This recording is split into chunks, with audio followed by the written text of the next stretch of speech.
pembelajaran mendalam. Jadi pada pelatihan kemarin yang kami dapat, mungkin Bapak Ibu sudah banyak mendengar ada beberapa rumus tentang pembelajaran mendalam. Ada 1, 8, 3, 4 ya. Satu, pertama kita harus memuliakan dulu Bapak Ibu. Memuliakan itu kita saling menghargai.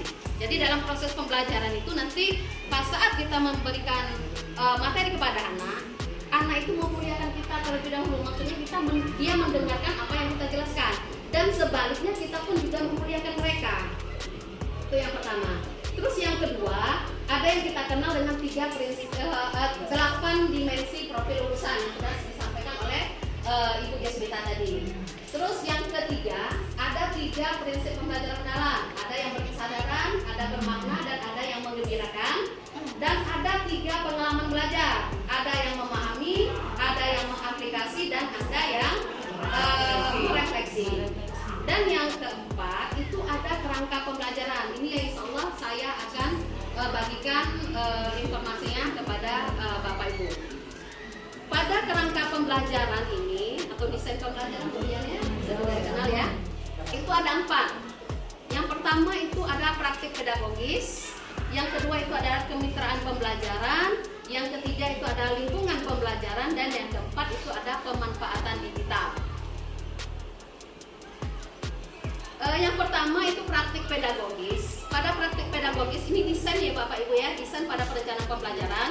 Pada praktik pedagogis ini di situ memuat ada pendekatan pembelajaran apa yang kita pakai, ya. Seperti yang dijelaskan Ibu Kepala Sekolah tadi, bahwa yang namanya pembelajaran mendalam ini bukan sebuah kurikulum, tetapi dia berupa pendekatan, ya. Jadi pada praktik pedagogis pendekatan yang kita pakai apa? Pendekatan pembelajaran mendalam. Terus apa model pembelajaran yang kita pakai? Apakah model discovery learning, apakah model PPL atau PJPL? Nah itu pada praktik pedagogis. Terus metodenya apa yang kita pakai? Apakah metode tanya jawab, apakah metode diskusi atau metode demonstrasi? Itu termuat pada praktik pedagogis. Terus yang kedua, ya, ada kemitraan pembelajaran. Materi yang kita berikan tadi, apakah memiliki kemitraan dengan lembaga-lembaga lain? Contoh, kemitraan di lingkungan sekolah itu misalnya apakah punya kemitraan dengan kepala sekolah, pengawas, guru, ataupun peserta didik yang lain. Contoh, misalnya saya kemarin sudah pernah ya coba ya sama Ibu Mia kalau nggak salah, saya ngajarkan materi tentang bioteknologi.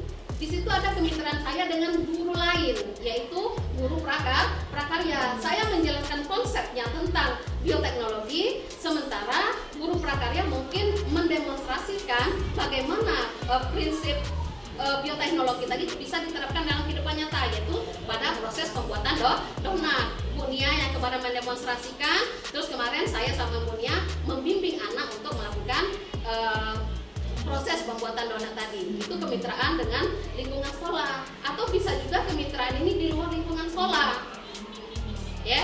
Itu seperti MGMP, mitra profesional, dunia usaha, dan lain-lain. Contoh, misalnya saya belajar tentang zat aditif pada makanan. Kemitraan apa yang bisa saya ambil di luar lingkungan sekolah? Misalnya saya bisa bermitra dengan Badan BPOM. Walaupun mungkin agak sulit ya kita terapkan Bapak Ibu ya, tetapi itu bisa, ya. Kenapa harus ke BPOM? Karena zat aditif itu zat yang ditambahkan ke dalam bahan makanan untuk tujuan tertentu. Apakah zat aditif ini aman untuk dikonsumsi atau tidak? Nah, untuk mengetahui itu kita perlu ada kemitraan dengan badan POM. Atau contoh lain, kemitraan kita bisa dengan puskesmas. Yang ini juga sudah kita lakukan, ya kan? Contohnya apa? Misalnya saya ngajarkan tentang sistem pernapasan. Di situ ada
pembelajaran itu lewat LMS, ya. Itu yang dimaksud dengan lingkungan pembelajaran. Terus yang keempat ada pemanfaatan digital. Ya, dalam kita melakukan proses pembelajaran dengan menerapkan pendekatan pembelajaran mendalam, itu diharapkan ya kita menerapkan pemanfaatan digital. Contoh, misalnya kita menampilkan video-video pembelajaran. Untuk apa? Agar anak tadi merasa mengembirakan dulu, dia senang. Kalau kita dengan metode ceramah seperti ini, maka anak itu mudah bosan.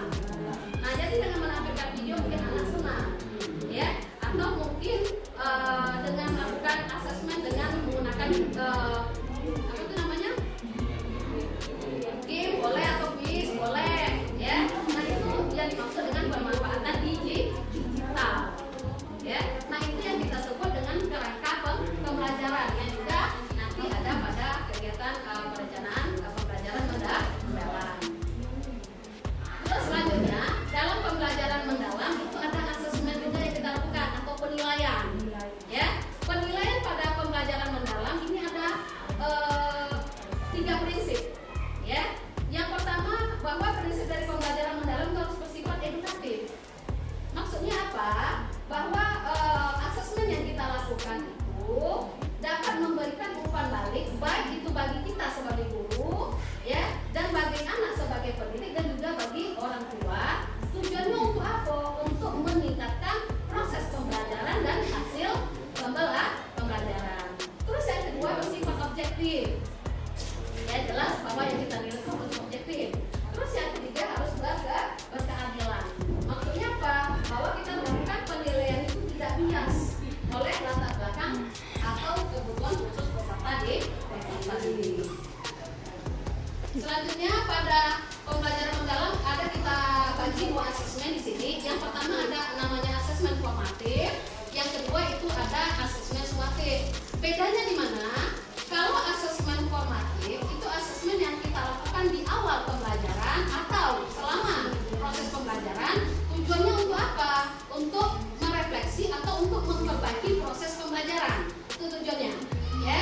Jadi bisa kita lakukan di awal pembelajaran atau selama proses pembelajaran yang memiliki tujuan untuk memperbaiki proses pembelajaran, ya. Yang kedua ada yang namanya penilaian sumatif, ya. Penilaian sumatif itu apa? Itu penilaian yang dilakukan di akhir pembelajaran atau di satu periode pembelajaran, misalnya satu bab selesai kita lakukan penilaian sumatif, atau pada mid semester bisa, atau pada penilaian akhir semester bisa penilaian sumatif. Tujuannya untuk apa penilaian sumatif ini? Untuk mengetahui tercapaian tujuan pembelajaran kita tadi, untuk mengukur apakah tujuan pembelajaran kita tadi tercapai atau tidak, ya. Itu yang tujuan dari penilaian sumatif. Selain itu, penilaian sumatif ini juga kita gunakan sebagai penentu apakah anak itu naik ke kelas berikutnya, apakah anak itu lulus dari satu satuan pendidikan. Ya. Nah, mungkin hanya itu yang bisa saya berbagi ilmu yang saya dapat selama proses pelatihan kemarin. Semoga dapat memberikan manfaat untuk kita semua. Kalaupun ada salah kata ataupun kurang penyampaian informasi, saya